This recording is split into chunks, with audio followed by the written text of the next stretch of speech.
subsídios. Lições Bíblicas.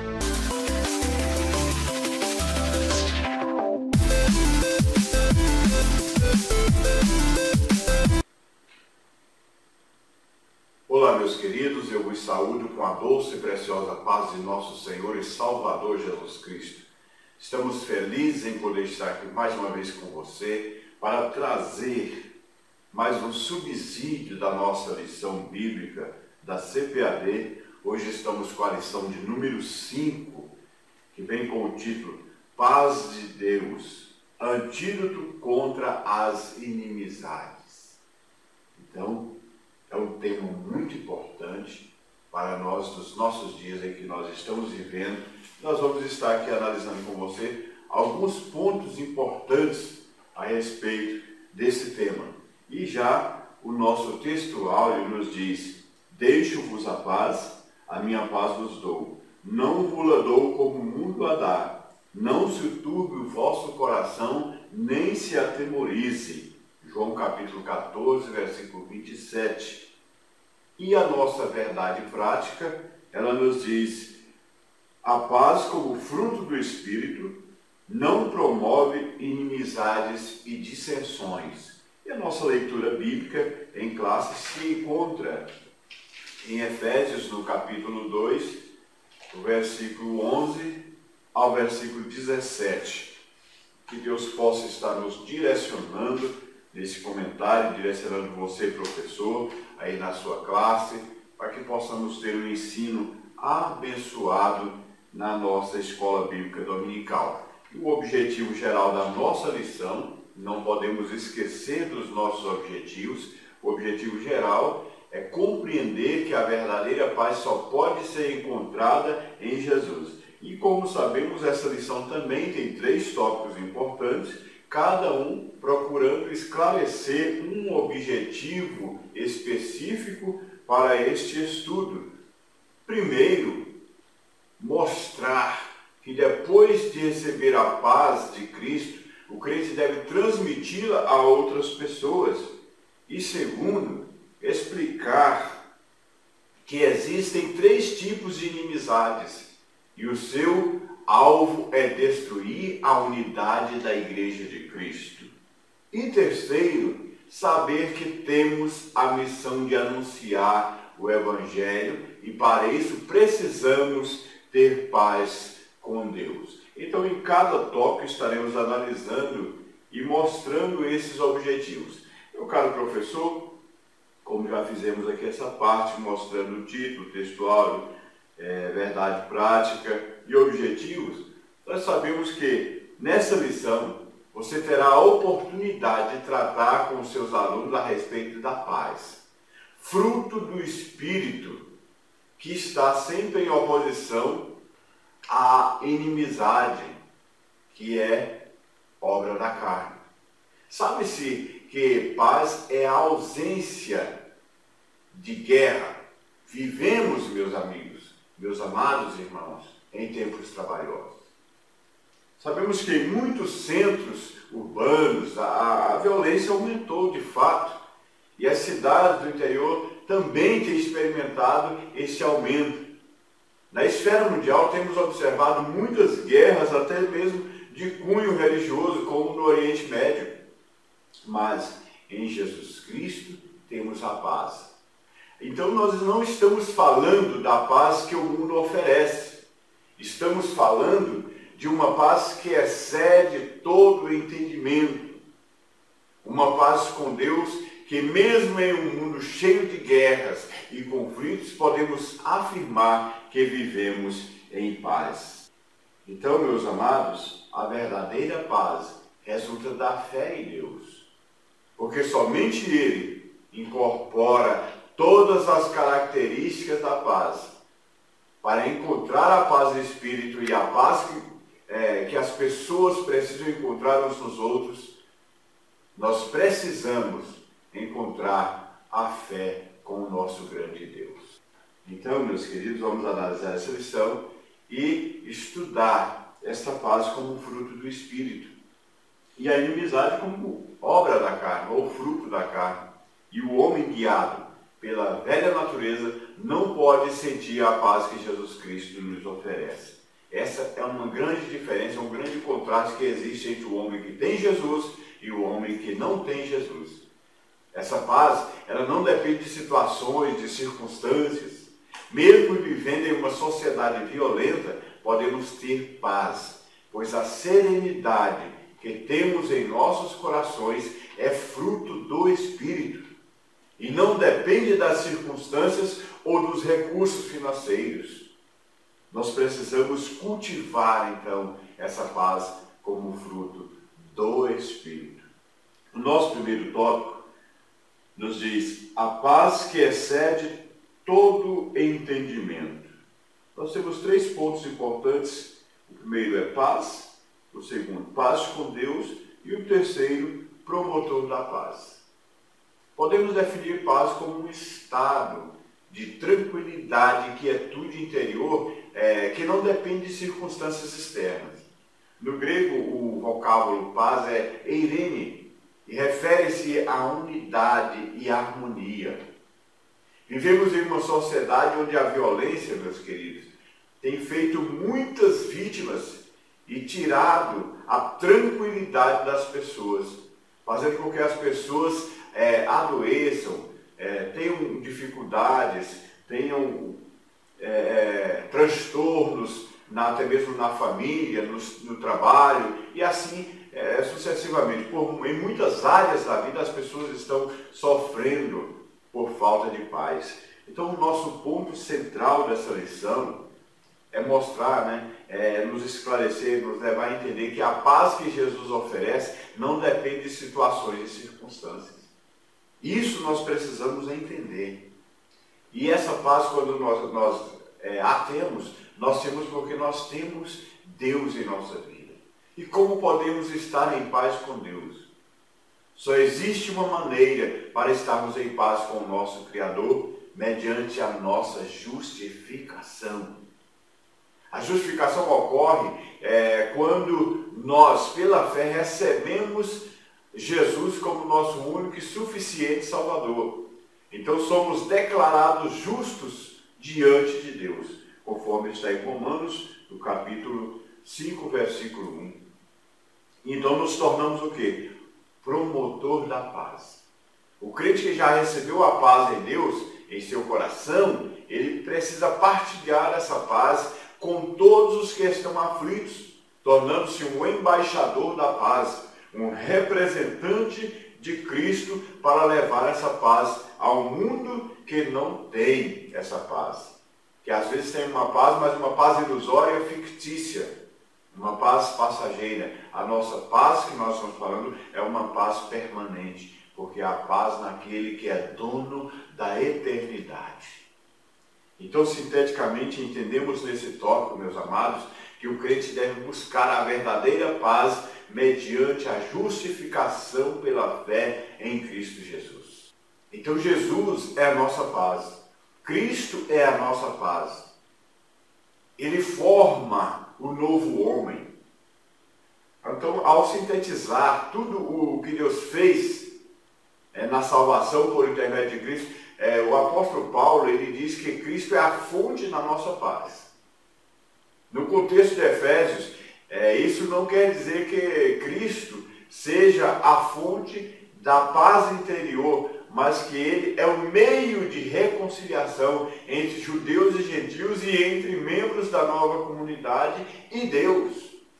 Então, o objetivo da salvação não é apenas fazer com que os indivíduos estejam corretos diante de Deus, mas também que sejam corretos uns com os outros, à medida que Deus, por intermédio de Cristo, une aos judeus e gentios, a reconciliação opera de forma triangular entre os três, judeus, gentios e Deus, o Criador, ou Cristo Jesus. Judeus e gentios, quando entram na nova comunidade, não deixam de ser quem eram. Todavia, agora eles podem atuar juntos, lado a lado, como evidência do amor transformador e conciliador de Deus. Então, há uma transformação na vida do pecador quando passa a ser um crente verdadeiro, não importando o que tenha sido anteriormente, sendo que justificado pela fé tem paz com Deus. Então podemos glorificar a Deus por isso, porque Ele tem nos justificado. A justificação elimina a culpa e assim abre caminho para a paz. Então, essa paz é concedida por meio de nosso Senhor Jesus Cristo. Parte dele essa paz. O nosso segundo tópico nos diz: inimizades e contendas, ausência de paz. Meus queridos, analisando aqui, existem 3 tipos de inimizades. No grego, a palavra inimizade é ekteria. Esse vocábulo serve para identificar 3 tipos de inimizade. Primeiro, inimizade para com Deus. Nós podemos basear aqui em Romanos, capítulo 8, versículo 7. Inimizade entre as pessoas. Podemos falar em Lucas 23, versículo 12. E a hostilidade entre grupo de pessoas, conforme podemos ver em Efésios, capítulo 2, versículo 14 ao 16.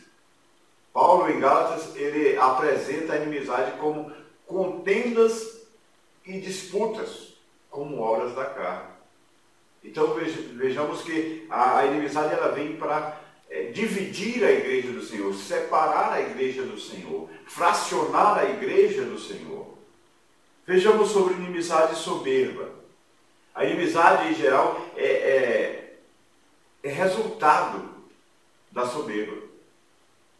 Por isso, o Senhor abomina o coração altivo. Quando o crente começa a acreditar que é superior aos outros, ele torna-se um semeador de inimizades e contendas. O crente que assim age é carnal e precisa arrepender dos seus pecados, mudar de atitude, precisa ter uma transformação. Porque senão vai continuar sendo uma pessoa facciosa, uma pessoa que só sabe dividir. Nós podemos falar também sobre inimizade e facção. As inimizades muitas vezes acabam gerando na igreja as facções e divisões. Na igreja de Corinto, por exemplo, os irmãos começaram a se dividir e formar partidos em torno de Paulo, Apolo e Cefas. Uns diziam que pertenciam a Paulo, enquanto outros a Apolo. Aí Paulo dá um fim à discussão sobre nessa questão das inimizades. Ele faz uma pergunta e deixa todo mundo atônito. Ele diz assim: está Cristo dividido? Foi Paulo crucificado por vós? Aí ele coloca um fim a essa discussão.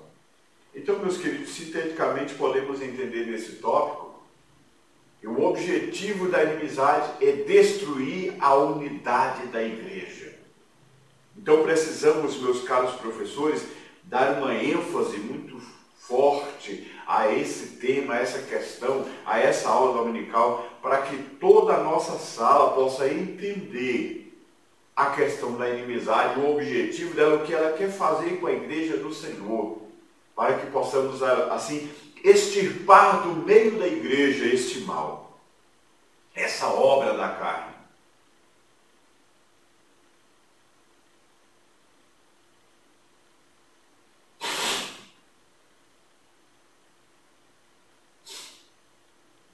O corte.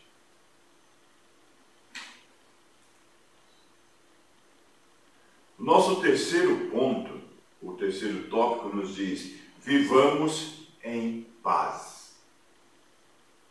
Por quê? Porque nós temos o favor divino. Paulo exorta aos gentios para que sejam sempre gratos a Deus, pois eram zambujeiros e foram enxertados na oliveira. O apóstolo está mostrando que em Cristo gentios e judeus são iguais. Por isso devem viver em paz e unidade. O Salmo 133 já nos recomenda quão bom e quão suave é que os irmãos vivam em união. Deus, pela sua graça, nos favoreceu Cabe a nós estarmos sempre unidos em todas as circunstâncias. A cruz de Cristo. A cruz é um dos símbolos mais conhecidos do cristianismo, pois foi mediante a fé no sacrifício de Cristo que nós fomos reconciliados com Deus. Se Cristo, meus queridos, não morresse na cruz pelos nossos pecados, estaremos para sempre separados da presença de Deus. Não deixaríamos de ser inimigos de Deus. Portanto, a cruz, ela nos reconciliou com Deus. A cruz foi um instrumento de reconciliação para com Deus.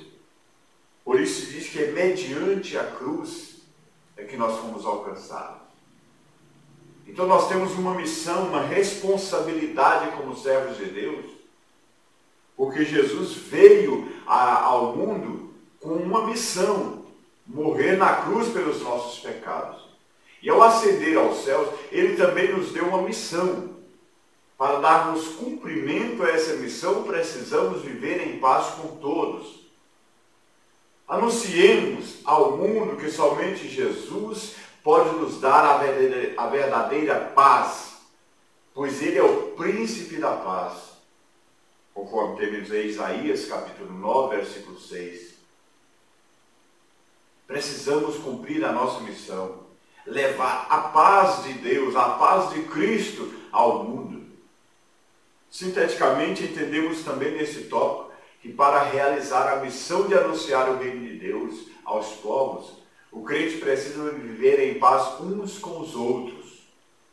Sem vivermos em paz, jamais conseguiremos mostrar ao mundo essa paz. Meus queridos, Davi, no Salmo 133, ele declarou que a união é agradável e preciosa. Infelizmente, a união que deveria ser encontrada na igreja nem sempre o é. As pessoas discordam e causam divisões por causa de assuntos sem importância. Alguns sentem prazer em causar tensão, depreciando, desacreditando nos outros. Mas nós precisamos entender que a união é mais importante. Agora, por que a união é importante? Primeiro, ela faz da igreja um exemplo para o mundo e ajuda a aproximar as pessoas do Senhor. Segundo, ela ajuda-nos a cooperar conforme a vontade de Deus, antecipando um pouco do gozo que teremos no céu. Ela nos ensina essa cooperação. Terceiro, a união é importante porque renova e revigora o ministério, porque existe menos tensão para extrair a nossa energia, para roubar a nossa paz, a nossa comunhão. Então, viver em união não significa que concordaremos com tudo. Haverá muitas opiniões, da mesma maneira que existem muitas notas musicais em um acorde, mas devemos concordar em nosso propósito na vida, trabalhar juntos para Deus. A união reflete a nossa concordância de propósito. Precisamos estar unidos. A paz que tratamos nessa lição, meus queridos, é fruto do Espírito. Mesmo em meio às adversidades, podemos ter paz, pois é uma quietude interior que vem de Deus. Que você possa ser um pregoeiro da paz de Cristo, seja dentro da igreja, seja fora dela. Que nós possamos alcançar esse objetivo em cumprir a missão que Deus confiou a nós aqui na terra. E que Deus possa estar abençoando a sua vida. Eu quero pedir a você, deixe aí embaixo a sua curtida, compartilhe nas suas redes sociais, nos ajude a divulgar o nosso canal. Vamos fazer a obra de Deus crescer. Que Deus abençoe a sua vida, em nome de Jesus. Amém.